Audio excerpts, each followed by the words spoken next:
Hello, what's up mga ka-money magnet? Naririto na naman tayo para sa 13 malas sa bahay mo. Ano ang mga dapat nating gawin para masolusyonan ang mga bagay na to?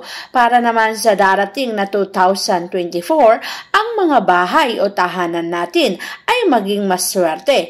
Tanggalin natin ang lahat ng uri ng kamalasan para ang dumaloy sa ating mga tahanan ay walang iba kundi ang kaswertihan na magpapasok ng maraming blessing.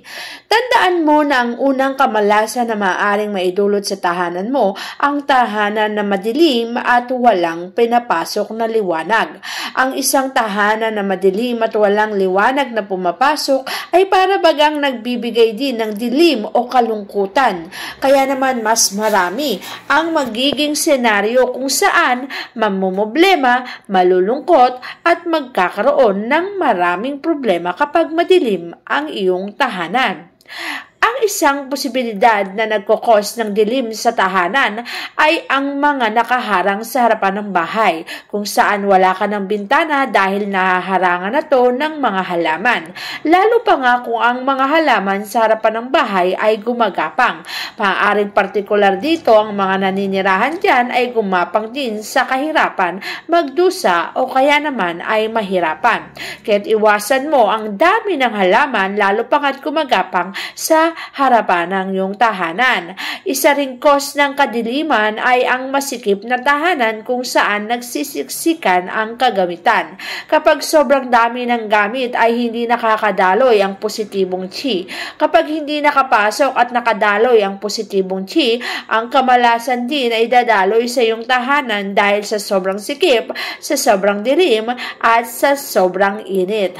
Kaya't iwasan mo ang sobrang daming kagamitan para sa ganon makadaloy ang positibong enerhiya. At ang mga kamalasan na yan ay pwede nating masolusyonan sa pamamagitan ng pagsisindi ng kandila o paglalagay ng liwanag.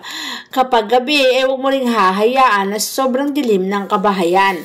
Itinataboy ng liwanag ang impresyon ng kalungkutan, kawalang buhay o kawalang kasiglahan, katamlayan at iba pang negatibong pakiramdam na numahatak ng negative siya. Ang intensidad ng liwanag ay dapat isaalang-alang. Tiyakin lamang natin na ang mga liwanag na yan ay naibabahagi mo sa lahat ng parte ng kabahayan upang walang makapwestong kadiliman o kalungkutan. Ang pagsisindi ng kandila sa kwarto, sa sala o kasaan ay nagpapasok ng positive chi. Ikalat ang liwanag para kumalat din ang swerte. Pwede mo itong patayin sa umaga, ngunit sa gabi mas mainam na nakasindi para walang parteng madilim sa loob ng tahanan at nang sa ganon ay makapagpasok ng positibong enerhiya at madaluyan ang buong kabahayan ng liwanag ng pag-asa at pagpupursige ng mga tao na magkaroon ng isang maliwanag na buhay kapag ganito ang ginawa mo sa iyong tahanan. Pagdating naman sa kulay ng tahanan ay pakaiwasan mo ang kombinasyon ng kulay at ang mga malas na kulay. Katulad na lamang ng kulay red. Alam nating swerte ang red pero ang sobra nito ay nakapagbibigay ng mainit na pakiramdam kung saan madalas nagiinit ang ulo ng mga taong nakatira sa iyong tahanan. Partikular na lamang sa loob ng bahay. Kapag puro LED ang nakalagay, cover ng kama, red, kulay ng bintana, red, kulay ng lahat, as in lahat ng nasa tahanan ay kulay red, sobrang daming red. Ang red ay nagpapalakas ng enerhiya kaya malas po ang sobrang red. Tandaan mo na ang kulay ay pinaniniwala ang lumilika ng major impact bilang feng shui cure. Ang tamang kulay ay dapat gamitin upang magkaroon ng balanseng anyo ng positibong enerhiya. Kinakailangan din ng bawat kulay ay naaayon sa ating tahanan. Bawat kulay ay sumisimbolo sa partikular na aspeto na kailangang palakasin, pasiglahin at gawing aktibo upang humatak ng positibong enerhiya. Ang pula na kulay na elemento ng apoy ang simbolo ng katalinuhan. Ngunit ang sobrang kulay pula ay hindi na maganda. Ang mga positibong itong katangian na humahatak ng positibong chi ay dapat minimal lamang o konti lamang o tama lamang para humatak ng swerte. Ang dilaw naman na kulay na elementong lupa ay simbolo ng katapatan, kabutihang loob at pagiging maaasahan sa oras ng pangangailangan.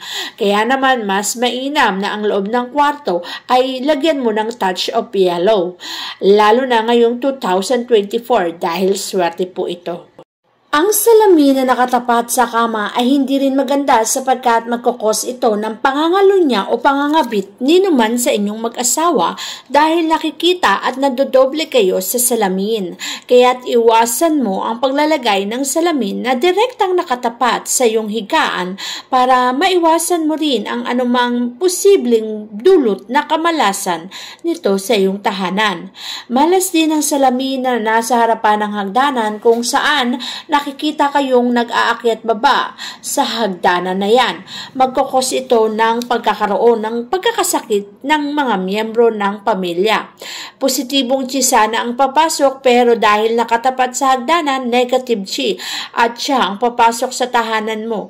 Kaya naman madalas mong mararanasan na kahit kumikita ka ay agaran din itong nauubos dahil merong nagkakasakit sa tahanan mo. Ganon din naman ang salamin na direktang nakatapat sa bintana. Pagpasok ng positibong chi ay agaran din itong lalabas ng tahanan dahil sa direkta itong tatama sa salamin at lalabas sa bintana, kaya wala kayo palaging pera sa tahanan nyo. Palagi kayong nauubusan, palagi kayong nasasarian o nauubusan kapag ganito ang setup. Alam naman natin na ang salamin ay itinaguri ang aspirin ng feng shui. Aspirin ang karaniwang gamot sa panlunas ng karamdaman. Ngunit kapag naipwesto mo sa maling direksyon ay maaari ding magdulot ng kamalasan. Kung kaya't ang salamin ay dapat nakapwesto sa maayos na lugar. Nakapagpapawala o nakapagpapaalis ng negatibong chi ang salamin. Isa pang bagay na maaaring makapagdulot ng kamalasan ay kapag walang buhay na elemento sa loob ng tahanan. Ang tinatawag na buhay na elemento ay maaaring halaman o kaya naman ay mga pusa, aso o kaya naman ay mga isda na gumagalaw sa kapaligiran. Ang mga buhay na tinutukoy dito ay nagbibigay ng positibong chi. Ang mga halaman at bulaklak ay hindi lamang nagbibigay ng tinatawag na aesthetic value kung hindi mabisa rin itong panghatak ng positibong chi na lumilikha ng mga harmonya ng isang bahay.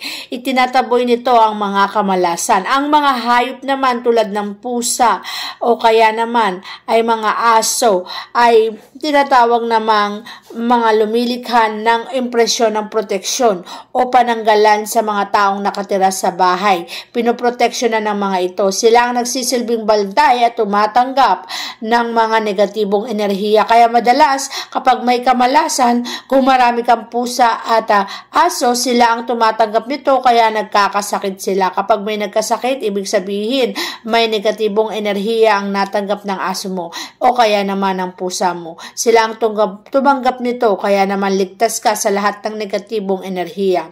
Kaya naman ang mga namamatayan ng hayop ay pinaniniwalaan na sila yung sumalo sa lahat ng kamalasan na dapat ay mararanasan ng kanilang amo.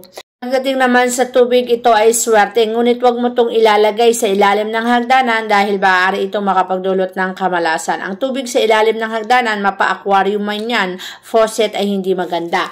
Dahil ang tubig ay dapat hindi napapailaliman. Ang tubig ay buhay sa pananaw ng feng shui. Ito ay mabisang panlunas o solusyon sa anumang mali o negatibong enerhiya. Ang tubig sa feng shui ay simbolo ng salapi, yaman o kasaganahan. Kung kaya't walang pasubali na ito hahatak ng positibong enerhiya.